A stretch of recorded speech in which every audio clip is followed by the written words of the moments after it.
Hello everyone, welcome back to the channel banking Sarathi. Hope you guys are doing well और आप सबकी mains की preparation भी बहुत अच्छी चल रही होगी, ऐसा मैं उम्मीद करती हूँ। तो आज की इस वीडियो में मैं क्या डिस्कस करने वाली हूँ, सबसे पहले मैं वो आपको बता दूँ। आज की इस वीडियो में मैं एमबीपीएस पीओ मेंस के रिगार्डिंग कुछ सजेशन देना चाहूँगी आप लोगों को, जो कि मैंने अभी जो रिसेंटली 3 मेंस हुए हैं, तीनों मेंस मैंने दिया और जो भी एक्सपीरियंस लोग हैं उनके एक्सपीरियंस बेसिस पे मैंने कुछ कंक्लूजन ड्रॉ किए हैं, जो कि आज की इस वीडियो में आप लोगों से डिस्कस करूंगी। ठीक है, तो आप में से सबसे पहले मैं बात करूं तो कुछ ऐसे एस्पेरेंट्स होंगे जो कि सबसे पहला मेंस दे रहे होंगे अपना। तो सबसे पहले मैं उनको ही कुछ बातें बताना चाहूँगी। आपको पता होगा कि एमबीपीएस पीओ मेंस का एग्ज़ाम जो है वो 3.5 आवर का होता है, जिसमें 3 आवर्स ऑब्जेक्टिव क्वेश्चंस होते हैं और half an hour descriptive paper होता है।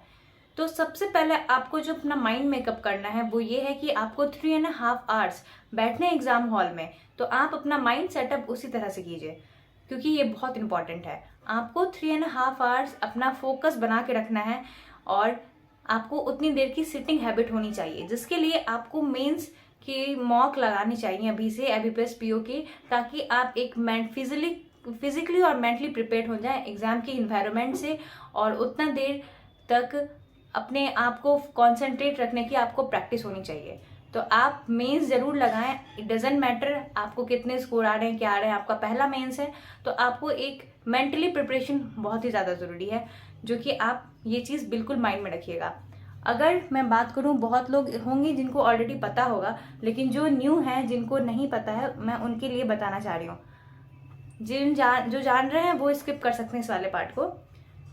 इसमें आपको पता है ऑब्जेक्टिव में कितने होंगे, 4 सब्जेक्ट है, रीजनिंग, क्वांट्स, इंग्लिश और जीके। अब अगर मैं बात करूँ वेटेज की, तो रीजनिंग में 45 क्वेश्चंस होंगे और वो कितने मार्क्स के होंगे, 60 मार्क्स के, जिसमें से 30 क्वेश्चन आपके 1 मार्क्स के होते हैं और 15 क्वेश्चन 2 मार्क्स के होते हैं। तो ये चीज़ आपको ध्यान रखना है एग्जाम हॉल में कि कौन सा एग्जाम कौन से क्वेश्चन 2 मार्क्स के हैं, कौन से क्वेश्चन 1 मार्क्स के हैं, और आपको उसी बेसिस पे डिसीजन लेना है कि आपको कौन से क्वेश्चन बनाने हैं। फाइन। वैसे ही क्वांट्स में 10 क्वेश्चन टोटल 60 मार्क्स के वो भी होते हैं, जिसमें टोटल 35 क्वेश्चन होते हैं, जिसमें से 10 क्वेश्चन 1 मार्क्स के होते हैं और 25 क्वेश्चन 2 मार्क्स के होते हैं। फिर अगर बात करूँ मैं इंग्लिश की, तो उसमें टोटल 40 मार्क्स होते हैं, जो कि 35 क्वेश्चन होते हैं उसमें, जिसमें 1 मार्क्स के 30 क्वेश्चन और 2 मार्क्स के 5 क्वेश्चन होते हैं। फिर जीए में आपके 40 क्वेश्चंस होते हैं, 40 मार्क्स के, 1 मार्क्स ईच। तो आपको सबसे इम्पॉर्टेंट मेंस में क्या है, डिसीजन मेकिंग, वो बहुत बड़ा रोल प्ले करता है कि आप क्वेश्चन का सिलेक्शन कैसे कर रहे हो, ये चीज़ आपको आनी चाहिए। तो इसके लिए आपको ये माइंड में रखना है कि कौन से क्वेश्चन 2 मार्क्स वाले हैं, कौन से 1 मार्क्स वाले हैं। आपको उसी बेसिस पे अपनी प्रायोरिटी सेट करनी है कि आपको कौन से वाले क्वेश्चन अटेम्प्ट करने हैं। अगर बात करूँ मैं इंग्लिश की, तो इंग्लिश में आपका रीडिंग और वोकैब सबसे बड़ा रोल प्ले करने वाला है। आप जो भी प्रिपरेशन कर रहे हैं, आप कोशिश करें कि आप रीडिंग पे ज़्यादा ध्यान दें और वोकैब्स पे ज़्यादा ध्यान दें, क्योंकि मैक्सिमम जो मार्क्स होते हैं वो रीडिंग के ही ज़्यादा रहते हैं और साथ में वोकैब का सबसे बड़ा इंपॉर्टेंस होता है। तो आप लोग रीडिंग और वोकैब पे सबसे ज़्यादा ध्यान दें इंग्लिश के लिए। फिर अगर बात करूँ मैं जीए की, तो जीए की प्रिपरेशन इस बार मैंने कुछ मेंस दिया, अभी लास्ट 3 टाइम्स मैंने मेंस दिया, तो उससे जो मैंने एक्सपीरियंस किया कि मुझे जीए कैसे पढ़ना चाहिए, तो मैंने अपने पढ़ने के पैटर्न में थोड़े से चेंजेस लाए हैं। अब मैं एमसीक्यू क्वेश्चंस ज़्यादा लगा रही हूँ।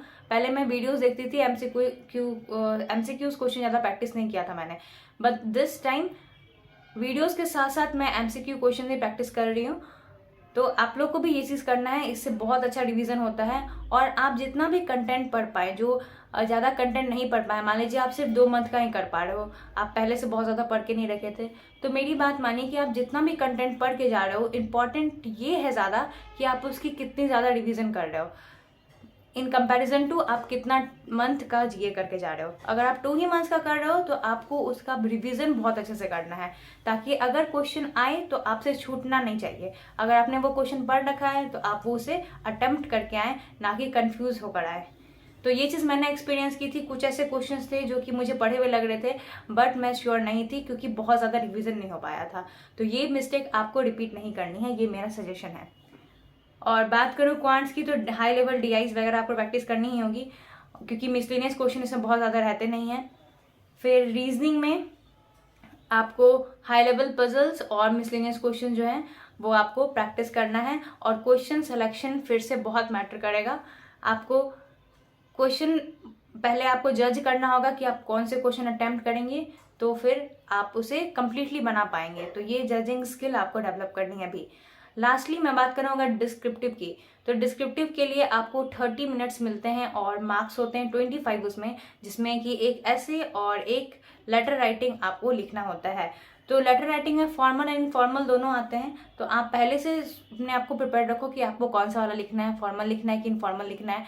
आप उसी बेसिस पे एक अपना पैटर्न ड्रॉ कर लीजिए कि हाँ आप क्या लिखने वाले हो। आप एक माइंड सेटअप करिए और आपको पर डे एक ऐसे और एक लेटर राइटिंग प्रैक्टिस जरूर करनी चाहिए, मेरी मानिए तो वो भी टाइपिंग करके, ताकि आपकी टाइपिंग स्किल और आप मेंटली टाइपिंग स्किल भी इंप्रूव हो और राइटिंग स्किल भी इंप्रूव हो। और साथ ही आप इन्फॉर्मेशन में गैदर कीजिए कुछ इंपॉर्टेंट टॉपिक्स को लेके, कुछ ऐसे इसके टॉपिक जैसे कि बैंकिंग से रिलेटेड, एनपीएस वगैरह से रिलेटेड, इकोनॉमी से रिलेटेड, देन इन्वायरमेंट से रिलेटेड, कुछ बहुत इंपॉर्टेंट टॉपिक्स हैं जो कि जिसके लिए कंटेंट आपको पहले से रेडी रखना है माइंड में कि इससे रिलेटेड आप क्या लिखने वाले हो। ओके और लेटर राइटिंग का फॉर्मेट बहुत मैटर करता है, उसमें पंचुएशन, उसकी ग्रामर और स्पेलिंग बहुत मैटर रखती है। ज़रूरी नहीं है कि आप बड़े बड़े वर्ड्स ही लिखो, आप सिंपल लैंग्वेज में भी लिखोगे, लेकिन आपको उसको ग्रामेटिकली करेक्ट रखना है। और आप इसकी प्रैक्टिस अभी से कीजिए और डेली बेसिस पे कीजिए, ताकि आप डिस्क्रिप्टिव में भी अच्छा स्कोर कर पाओ और आप टाइम से डिस्क्रिप्टिव लिख लो। इसकी प्रैक्टिस आपको करनी होगी। तो आपको कोई भी एक सेक्शन को छोड़ना नहीं है, आपको हर एक सेक्शन को इक्वली वेटेज देना है, ताकि कोई भी पोर्शन हार्ड या कोई भी पोर्शन थोड़ा कंपेरेटिवली इजी आ सकता है, तो आप मेंटली प्रिपेयर्ड रहो हर एक चीज़ के लिए। So this was my suggestion according to my experience and my analysis. तो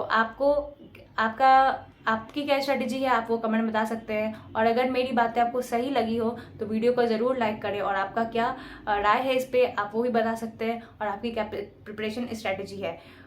सो this is for today. Thank you and have a nice day and all the best for your mains preparation and your exam. Thank you.